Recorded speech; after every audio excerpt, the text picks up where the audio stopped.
ইনশাআল্লাহ বাকি 299 জন এমপি চান বের করে ফেলবো। হকের উপরে থাকবেন। অনেকে বলে সিস্টেমের মধ্যে ঢুকে সিস্টেম চেঞ্জ করতে পারবো না। সিস্টেম চেঞ্জ করতে যাবো আমি, আপনারে কে বলছে? 299 জন এমপির তালিকা ধইরা কে কোন ভ্যান থেকে, সবজিওয়ালার কাছ থেকে, মাছওয়ালার কাছ থেকে, কর্পোরেট কোম্পানির কাছ থেকে, গ্রুপ অফ কোম্পানির কাছ থেকে লোক পাঠাইয়া চাঁদাবাজি করে, দখল করে, প্রত্যেকের নাম সংসদে দাঁড়াইয়া বিসমিল্লাহ বইলে দিব।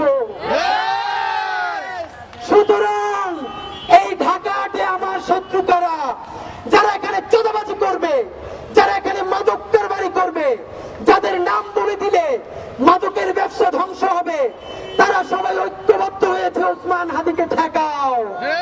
এই চাঁদাবাজি সিন্ডিকেটের সাথে জড়িত, যারা সেই আমলাতন্ত্রের মধ্যে জড়িত, আজকে সকল চাঁদাবাজের সেই গ্রুপ, মাফিয়াতন্ত্রের গ্রুপ, দখলবাজদের গ্রুপ এক হয়েছে যে এই ছেলে তো সবার নাম বলে দিবে।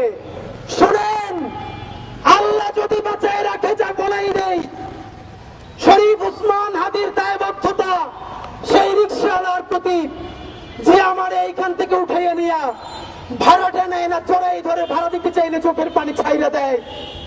আমার দায়বদ্ধতা সেই চাওয়ালা শ্রমিকওয়ালা ভাই বোনদের প্রতি যে 50 টাকা 100 টাকা দিয়ে আজকে আমার র্যালি কইরা দেয়।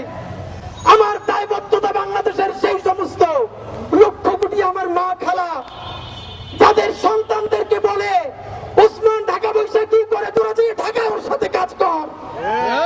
যারা আমার জন্য জুমাবারে আমার যে মায়েরা রোজা রাখে, আমার যে মা খালারা রোজা রাখে, সন্তানকে আমার কাছে পাঠায়, বাড়ির 2-4 টাকা জমা আমাদের জন্য পাঠায়, ওসমান হাদির সংসদে কথা বলবে আমার সেই মা বোনদের জন্য, আমার খালাম্মাদের জন্য ইনশাআল্লাহ।